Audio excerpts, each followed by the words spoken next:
So I want to start by asking you some questions regarding those claims. They say Hamas started all these by killing civilians, and that's why Israel is attacking, retaliating. It is self-defense. Israel has the right to defend itself. What do you say to such arguments?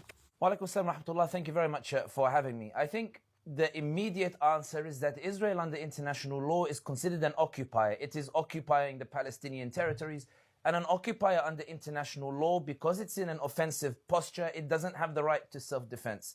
The second point that's worth noting is that you'll remember that 1 week before the events of October 7th, Netanyahu was in the United Nations holding up a map of his vision of the Middle East.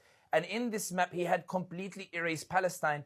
And in the same breath, he was talking about the prospect of normalization with Saudi Arabia as being the greatest deal since the end of the Cold War. Moreover, the Israeli ambassador to the UN told Kan television, the Israeli television, 1 week before the events of October 7th, that normalization with Saudi Arabia would mean the complete Arab abandonment of the Palestinians, suggesting that from Netanyahu's perspective and the Israeli ambassador's perspective to the UN, the idea was that the Palestinian cause was dying, and it was only a matter of time before they could eradicate the Palestinians, eradicate the Palestinian state, and establish this idea of Greater Israel that Netanyahu continuously touts. So the point is that Netanyahu had already signaled an intention to go to war with the Palestinians, an intention to eradicate and to erase them.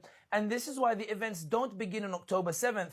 It is October 7th that is the act of self-defense, not what Israel is doing in the subsequent aftermath of October 7th. And I think that's important to highlight, particularly given that now what's being touted in Israel is that this is now a golden opportunity to annex Gaza, to take more territories. And not only that, they are not trying to annex territories in Gaza, but also in the West Bank, where there is no Hamas, where there are none of these Palestinian factions that launched the attack on October 7th.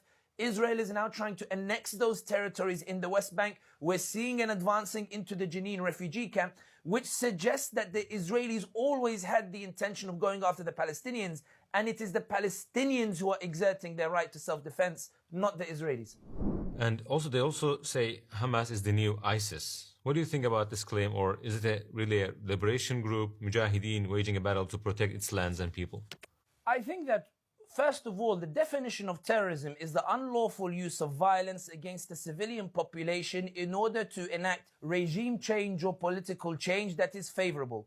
If you look at what Hamas is doing, it doesn't entirely fulfill this definition. Instead, if you look at what Israel is doing, however, the use of unlawful violence, under international law, it has no right to self-defense. So unlawful violence against who? Against the civilian population, the children, the elderly, the women, and the ordinary men who have nothing to do with Hamas. They are bombing and they are killing them. So the unlawful use of violence against the civilian population to achieve what? Netanyahu has said that the aim is to remove Hamas and replace them with a group that are more favorable to the Israelis. So the third condition, to enact political change that is favorable. When you look at this definition of terrorism that is universally recognized, Israel fits all of the criteria of this idea of terrorism and embarking on terrorism.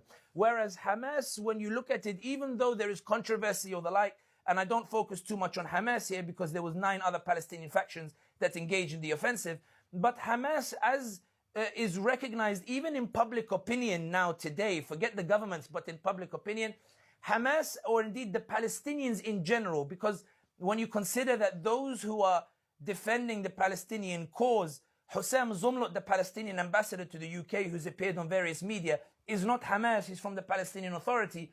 Mustafa Barghouthi is in the West Bank, he's not in Gaza, he's not part of Hamas, he's in the West Bank with another political trend.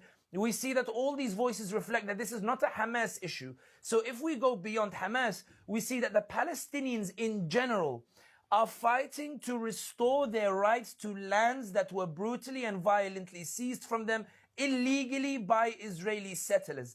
They are homeowners who have been turfed from their home, and these homeowners are trying to get their land, trying to get their homes back from those who stole their homes from them.